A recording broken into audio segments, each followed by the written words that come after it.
ಬನ್ನಿ ಬನ್ನಿ ಬನ್ನಿ. ಬಿಳಿಗಿ ರಂಗನಾಥ ಸ್ವಾಮಿಯ ರಥೋತ್ಸವ ಏನಿದೆ, ನಮ್ಮ ಯಳಂದೂರಿನ ಭೂಲಕ್ಷ್ಮಿ ವರಹ ಸ್ವಾಮಿ ಈ ಒಂದು ದೇವಸ್ಥಾನಕ್ಕೆ ಭೇಟಿ ಕೊಟ್ಟು ತದನಂತರ ಬಿಳಿಗಿ ರಂಗನಾಥ ಸ್ವಾಮಿಯ ದೇವಸ್ಥಾನಕ್ಕೆ ನೀವು ಪ್ರಯಾಣವನ್ನು ಮಾಡಬೇಕು. ಆವಾಗಲಿಂದನೂ ಬಂದಿರುವಂತಹ ಒಂದು ಆಚರಣೆ.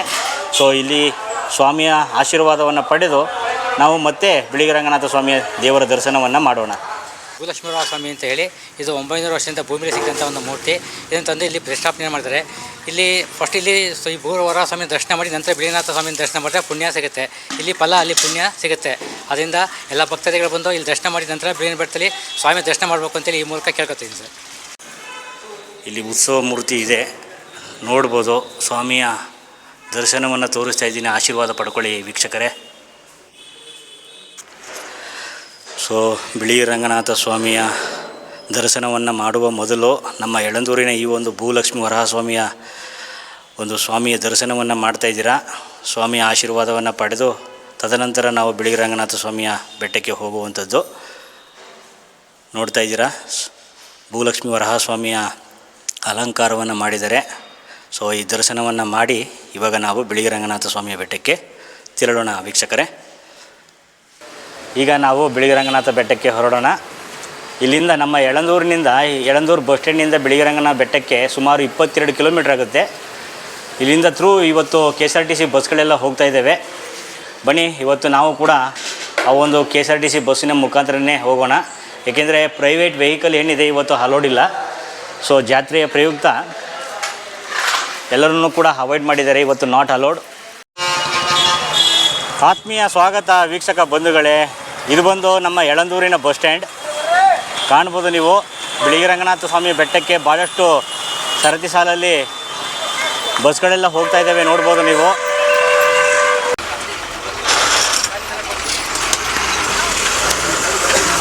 ಹ್ಯಾಂಡ್ ಪೋಸ್ಟನ್ನು ದಾಟ್ತಾ ಇದ್ದೀವಿ.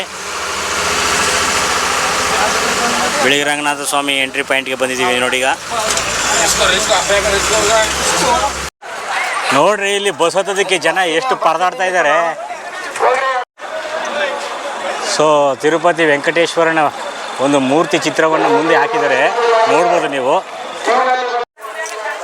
ಹಾಗೆ ರಸ್ತೆ ಅಗಲೀಕರಣ ಮಾಡುವಂತಹ ಸಂದರ್ಭದಲ್ಲಿ ಇಲ್ಲೇನಿದೆ, ಈ ಬಂಡೆಯನ್ನು ಹೊಡೆಯಲಿಕ್ಕೆ ಪ್ರಾರಂಭ ಮಾಡ್ತಾರೆ. ಆದರೆ ಆಂಜನೇಯ ಸ್ವಾಮಿಯ ಒಂದು ಅಸ್ತಿತ್ವ ಈ ಬಂಡೆಯಲ್ಲಿ ಇದ್ದಿದ್ದ ಕಾರಣ ಅದನ್ನು ಹೊಡೆಯೋದಕ್ಕಾಗಿಲ್ಲ ಅಂತ ಹೇಳಿ ಸ್ಥಳೀಕರು ಹೇಳ್ತಾ ಇದ್ದಾರೆ. ಆ ಕಾರಣಕ್ಕೋಸ್ಕರ ಇಲ್ಲೊಂದು ಅವರ ಒಂದು ಮೂಲ ವಿಗ್ರಹ ಈ ಒಂದು ಪಾಯಿಂಟಲ್ಲಿದೆ. ಬನ್ನಿ, ಹೀಗೆ ಸ್ವಾಮಿಯ ಮುಂದೆ ಹೋಗಿ ಅಲ್ಲಿ ತೇರೇನಿದೆ ಅದನ್ನು ನೋಡೋಣ ವೀಕ್ಷಕರೇ. ಹನುಮಂತನ ಒಂದು ಮೂರ್ತಿ ಇದೆ, ಕಾಣ್ಬೋದು ನೀವು. 2 ಮಾರ್ಗದಲ್ಲೂ ಕೂಡ ಬರ್ಬೋದು. ಒಂದು ರಸ್ತೆ ಮಾರ್ಗ ಹೀಗೆ ಮೇಲೆ ಹೋಗುತ್ತೆ, ನಾನು ಹೋಗುವಂತಹ ಮಾರ್ಗ. ನೀವು ಕೂಡ ಮೆಟ್ಟಿಲನ್ನು ಹತ್ತಿ ಮುಂಭಾಗದಲ್ಲಿದೆ, ಅಲ್ಲಿ ಕೂಡ ಮೆಟ್ಟಿಲುಗಳ ವ್ಯವಸ್ಥೆ ಇದೆ. ಆ ಮೆಟ್ಟಿಲನ್ನು ಹತ್ತಿ ಬೇಕಾದರೆ ನೀವು ಆ ಕಡೆನೂ ಕೂಡ ಬರ್ಬೋದು. ಸುಮಾರು ಒಂದು 150 ಮೆಟ್ಟಿಲುಗಳಿವೆ. ಭಕ್ತಾದಿಗಳು ಧೂಪ ಹಾಕ್ತಾಯಿದ್ದಾರೆ. ಇಲ್ಲಿ ನಮ್ಮ ಬಿಳಿಗಿ ರಂಗನಾಥ ಸ್ವಾಮಿಯ ಪಾದ ಇದೆ, ಚಿಕ್ಕ ಜಾತ್ರೆಯ ಪ್ರಯುಕ್ತ. ಸೊ ದಾಸಯ್ಯನವರು ಕೂಡ ಇಲ್ಲಿದ್ದಾರೆ.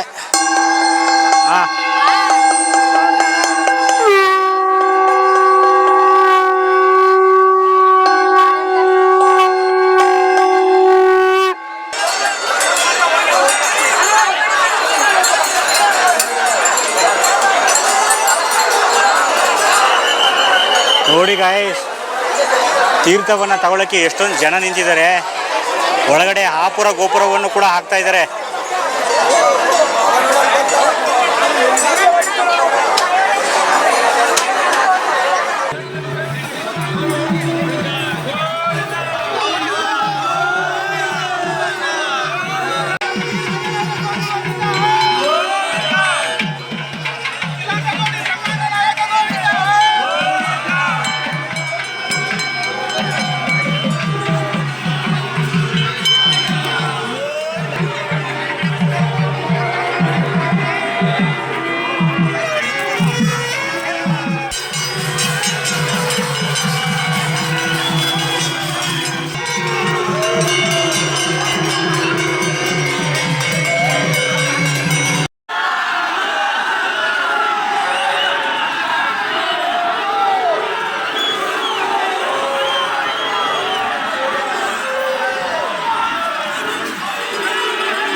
ಕಣ್ ತುಂಬ್ಕೊಳ್ಳಿ.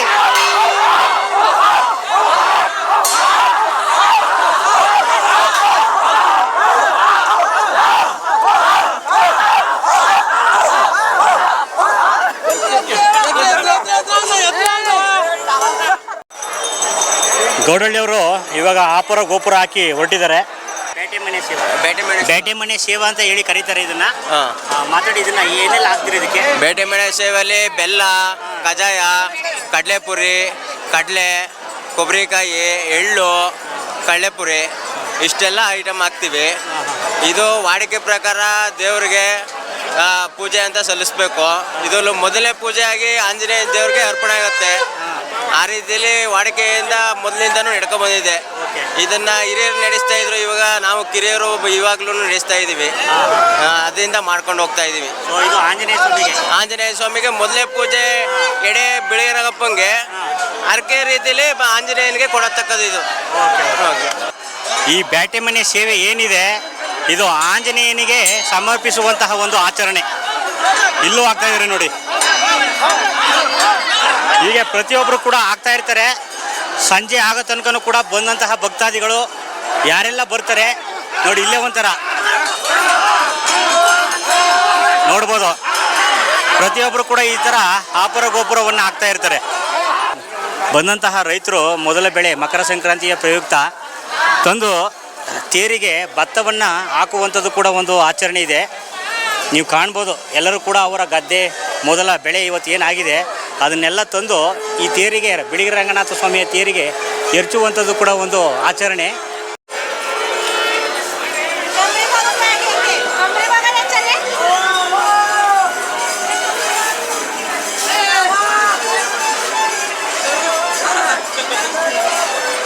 ವೀಕ್ಷಕ ಬಂಧುಗಳೇ ನೋಡಿ, ಅಲ್ಲಿಂದನೂ ಕೂಡ ಭಕ್ತಾದಿಗಳು ಸರತಿ ಸಾಲಲ್ಲಿ ಹೇಗೆ ಸ್ವಾಮಿಯ ದರ್ಶನವನ್ನು ಮಾಡಲಿಕ್ಕೆ ನಿಂತಿದ್ದಾರೆ ಅಂತೇಳಿ. ಸುತ್ತಲೂ ಕೂಡ ಭಾಳಷ್ಟು ಜನಗಳು ಇಲ್ಲಿ ಸೇರಿದ್ದಾರೆ, ನೋಡ್ಬೋದು ನೀವು. ನೋಡ್ತಾ ಇದ್ದೀರಲ್ಲ, ಸುತ್ತಲೂ ಕೂಡ ಜನ ಇದ್ದಾರೆ. ಹೀಗೆ ಬಂದು ಮುಂದೆ ಈ ಒಂದು ಗರ್ಭಗುಡಿ ಏನಿದೆ ಮುಂದೆ ಇಲ್ಲಿ ಬಂದು ಬಿಳಿಗಿರಿ ರಂಗನಾಥ ಸ್ವಾಮಿಯ ದರ್ಶನವನ್ನು ಮಾಡ್ತಾರೆ.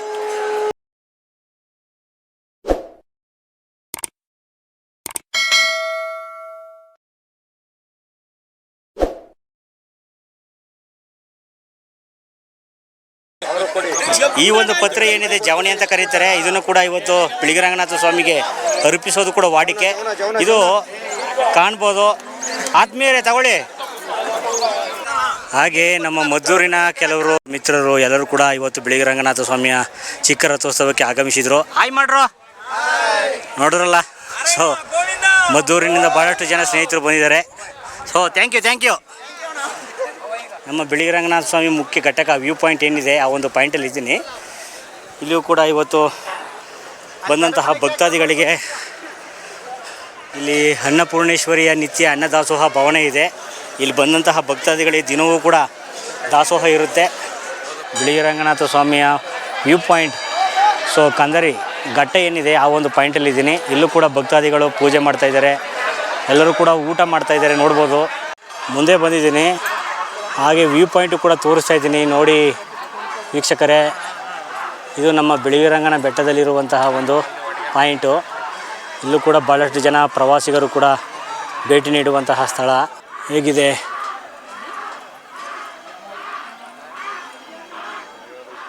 ಶ್ರೀ ಕ್ಷೇತ್ರ ಶ್ವೇತಾದ್ರಿ ಶ್ರೀನಿವಾಸ ಬಿಳಿಗಿರಿರಂಗನ ಬೆಟ್ಟದಲ್ಲಿ ಈ ದಿನ ಸಂಕ್ರಾಂತಿ ಬ್ರಹ್ಮರಥೋತ್ಸವ ನಡೆಯಿತು. ಸಾವಿರಾರು ಸಂಖ್ಯೆಯಲ್ಲಿ ಜನ ಬಂದು ಈ ಕ್ಷೇತ್ರದ ಬಗ್ಗೆ ಜಾತ್ರೆಯಲ್ಲಿ ಜನ ಬಂದು ಭಾಗವಹಿಸಿದ್ದಾರೆ. ಈ ಕ್ಷೇತ್ರ ಚಂಪಕಾರಣ್ಯ ದಕ್ಷಿಣ ತಿರುಪತಿ ಅಂತ ಹೇಳ್ತಾರೆ. ಆದ್ದರಿಂದ ಇಲ್ಲಿ ಸಾಕ್ಷಾತ್ ವೆಂಕಟೇಶ್ವರ ಸ್ವಾಮಿನೇ ಬಂದು ಇಲ್ಲಿ ನೆನೆಸಿರೋದು. ಶ್ವೇತಗಿರಿ ಅಂದರೆ ಬಿಳಿಕಲ್, ಸಂಸ್ಕೃತ ಪದನ ಬಿಳಿಕಲ್ ಬೆಟ್ಟ ಅಂತ ಮಾಡ್ತಾರೆ. ಬಿಳಿಗಿರಿ ರಂಗನ ಬೆಟ್ಟ ಅಂತ ಈ ಕ್ಷೇತ್ರದ್ದು. ಚಂಪಕಾರಣ್ಯ ಅಂತ ಇದಕ್ಕೆ ಹೆಸರು. ಇಲ್ಲಿ ವರ್ಷದಲ್ಲಿ 2 ಬಾರಿ ಜಾತ್ರೆ. ಒಂದು ಚಿಕ್ಕ ಜಾತ್ರೆ ಸಂಕ್ರಾಂತಿ ಹಬ್ಬ ಆದ ಮಾರನೇ ದಿವಸ, ಏಪ್ರಿಲ್ ಅಥವಾ ಮೇ ತಿಂಗಳಲ್ಲಿ ದೊಡ್ಡ ಜಾತ್ರೆ ಬ್ರಹ್ಮರಥೋತ್ಸವ 15 ದಿನಗಳ ಕಾಲ ಅದ್ದೂರಿಯಾಗಿ ನಡೆಯುತ್ತೆ. ಇಲ್ಲಿ 9 ದಿವಸ ವಿಶೇಷ ಕಾರ್ಯಕ್ರಮಗಳು, ನವರಾತ್ರಿ ಪೂಜೆ, ಕಾರ್ತಿಕ ಮಾಸ ಮತ್ತು ಶ್ರಾವಣ ಶನಿವಾರ 365 ದಿವಸದಲ್ಲೂ ವಿಶೇಷ ಕಾರ್ಯಕ್ರಮಗಳು ನಡೆಯುತ್ತೆ. ಪ್ರತಿ ಶುಕ್ರವಾರ, ಶನಿವಾರ, ಭಾನುವಾರ 3 ದಿನವೂ ವಿಶೇಷ ಕಾರ್ಯಕ್ರಮಗಳು ಇಲ್ಲಿ ನಡ್ಕೊಂಬಂದಿದೆ.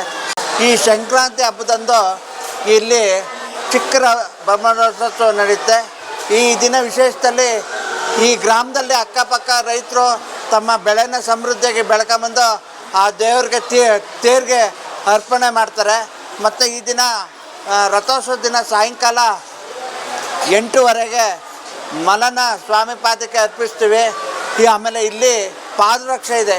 ಈ ಪಾದರಕ್ಷೆಯು ಬೂದಿತಿಟ್ಟು ಅನ್ನೋ ಗ್ರಾಮದಲ್ಲಿ ಆ ಮನೆ ತಂದವರು ಮಾಡ್ಕೊಂಬರೋದು. ಒಬ್ಬೊಬ್ಬರು ಒಂದೊಂದು ಮಾಡ್ಕೊಂಬರ್ತಾರೆ. ಯಾರು ಮಾಡ್ಕೊಂಬರಲ್ಲ. ಅವ್ರಿಗೆ ಭತ್ಯೆನ ಸರ್ಕಾರದಿಂದ ಯಾರು ಏನು ಕೊಡಲ್ಲ. ಅವ್ರ ಸ್ವಂತ ದುಡ್ಡಿಂದ ಹಾಕೊಂಬಂದು ಮಾಡ್ತಾರೆ. ಆದ್ದರಿಂದ ಇಲ್ಲಿ ಆ ಪಾದಕ್ಕೆ ಇಲ್ಲಿ ವಿಶೇಷ ಇದೆ. ಆ ಪಾದದಲ್ಲಿ ನಾವು ತಲೆಗೆ ಸ್ಪರ್ಶ ಮಾಡಿಸ್ಕೊಂಡ್ರೆ ಯಾವುದೇ ಒಂದು ಕೆಟ್ಟ ಗ್ರಾಚಾರ ಆಗಲಿ ಮತ್ತು ಒಂದು ದಯ್ಯ ಆಗಲಿ ಏನೇ ಆಗಲಿ ಹಲ್ಲು ಕಿಚ್ಚೋದಾಗಲಿ ಅದರಲ್ಲೊಂದು ಆಶೀರ್ವಾದ ಮಾಡಿದ್ರೆ ಮನುಷ್ಯನಿಗೆ ಒಂದು ಎನರ್ಜಿ ಬರುತ್ತೆ. ಅಮ್ನೋರ್ಗುಡಿ ಅರ್ಚಕರು 40 ವರ್ಷಗಳ ಕಾಲದಿಂದ ನಾವು ತಾಯಿ ಸೇವೆ ಮಾಡ್ಕೊಂಡು ಬಂದಿದ್ದೀವಿ. ನನ್ನ ಹೆಸರು ಶೇಷಾದ್ರಿ ಭಟ್ ಅಂತ. ಸೊ ಚಿಕ್ಕ ಜಾತ್ರೆಯ ಪ್ರಯುಕ್ತ ಅರ್ಚಕರು ಕೆಲವೊಂದು ವಿಷಯಗಳನ್ನ ಹಂಚ್ಕೊಂಡ್ರು. ಬನ್ನಿ ಹೀಗೆ ಮುಂದೆ ಹೋಗೋಣ.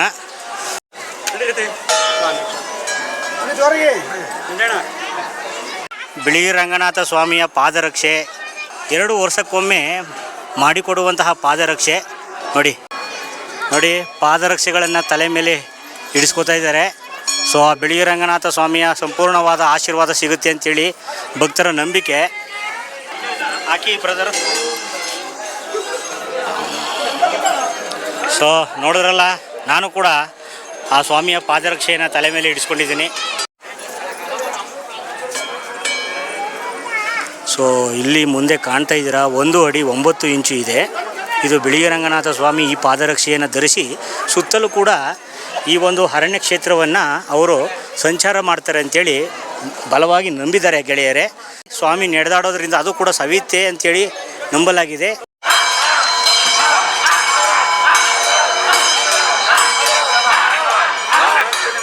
ತೇರು ಆಗುವಂತಹ ಸಂದರ್ಭದಲ್ಲಿ ಎರಚಿದಂತಹ ಭತ್ತದ ಒಂದು ಬೆಳೆ ಏನಿದೆ ಅದು ಭಕ್ತಾದಿಗಳಿಗೆ ಕಾಲಿಗೆ ಚುಚ್ಚಿಕೊಳ್ಳುತ್ತೆ ಅನ್ನೋ ಕಾರಣಕ್ಕೋಸ್ಕರ ಎಲ್ಲನೂ ಕೂಡ ಇವಾಗ ತೆರವುಗೊಳಿಸ್ತಾ ಇದ್ದಾರೆ.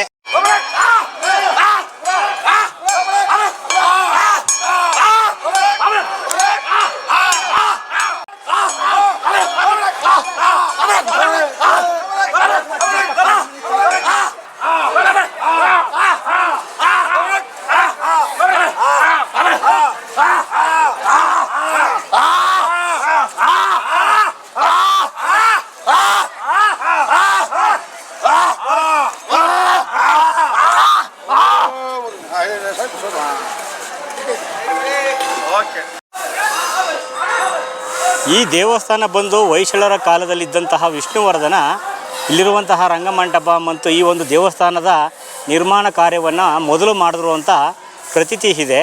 ಸೊ ಕಾಲಾಂತರದಲ್ಲಿ ಮುಂದೆ ಅದು ನಮ್ಮ 1667ರ ನಮ್ಮ ಹದಿನಾಡಿನ ಪಾಳ್ಯಗಾರರಾದಂತಹ ಮುದ್ದುರಾಜರು ಈ ದೇವಸ್ಥಾನನ ಅಭಿವೃದ್ಧಿಯನ್ನು ಪಡಿಸಿದ್ರು ಅಂತೇಳಿ ಪ್ರತೀತಿ ಇದೆ. ಅದು ಮತ್ತು ತಾಮ್ರ ಶಾಸನದಲ್ಲೂ ಕೂಡ ದೊರಕಿರೋದನ್ನು ನಾವು ನೋಡ್ಬೋದು.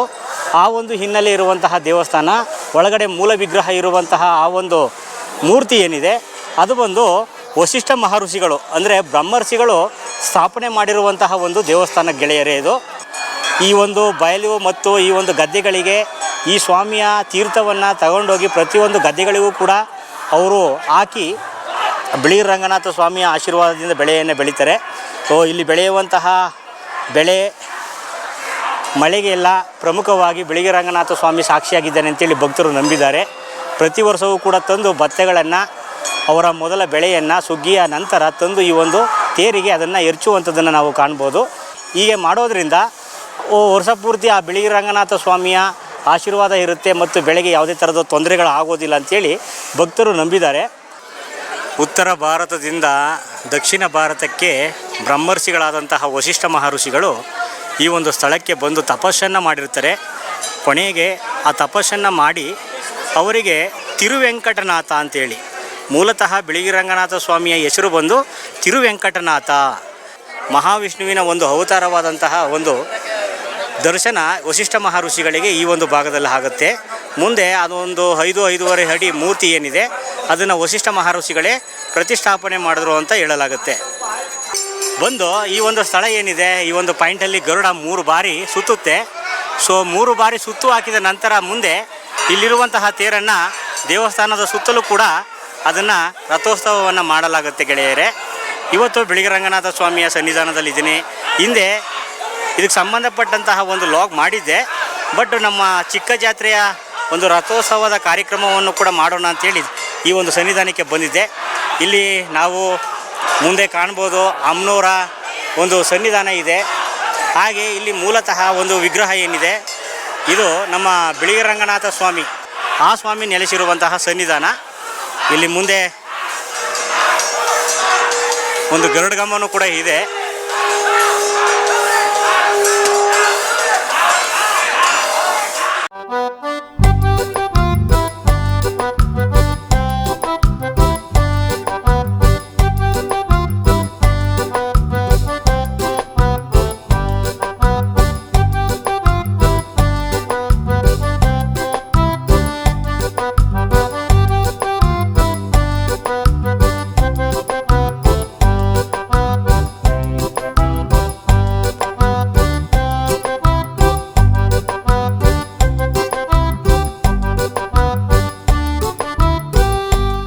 ದೇವಸ್ಥಾನದಿಂದ ಕೆಳಭಾಗಕ್ಕೆ ಬಂದರೆ ಕಲ್ಯಾಣಿ ಹತ್ರ ಇಲ್ಲಿ ಕಾಣ್ಬೋದು ಗುರು ರಾಘವೇಂದ್ರ ಮಹಾಸ್ವಾಮಿಗಳ ಮಠವೂ ಕೂಡ ಇದೆ ಬಿಳಿಗಿ ರಂಗನ ಬೆಟ್ಟದಲ್ಲಿ. ಹಾಗೆ ಇಲ್ಲಿ ಪ್ರಮುಖವಾದಂತಹ ಬಿಳಿಗಿರಿ ರಂಗನಾಥ ಸ್ವಾಮಿಯ ಮುಖ್ಯ ಕಲ್ಯಾಣಿ ಏನಿದೆ, ಆ ಒಂದು ಕಲ್ಯಾಣಿಯನ್ನು ನೀವಿಲ್ಲಿ ನೋಡ್ತಾ ಇದ್ದೀರಾ. ನೀವೊಂದು ತೀರ್ಥ ಕಲ್ಯಾಣಿ ಏನಿದೆ ಈ ಪಾಯಿಂಟಿಗೆ ಬನ್ನಿ, ಬಂದು ತಲೆಗೆ ಒಂದು 3 ಬಾರಿ ಪ್ರೋಕ್ಷಣೆಯನ್ನು ಮಾಡಿಕೊಂಡು ತದನಂತರ ನೀವು ದೇವರ ದರ್ಶನವನ್ನು ಮಾಡಿ. ಹಾಗೆ ಈ ಬಿಳಿಗಿ ರಂಗನಾಥ ಸ್ವಾಮಿ ದೇವಸ್ಥಾನದ ಹೋಗುವಂತಹ ಪಾಯಿಂಟಿಗೆ ಬಂದರೆ ನಿಮಗೆ ಇಲ್ಲಿ ನೋಡಲಿಕ್ಕೆ ಇಲ್ಲೊಂದು ವ್ಯೂ ಪಾಯಿಂಟ್ ಇದೆ,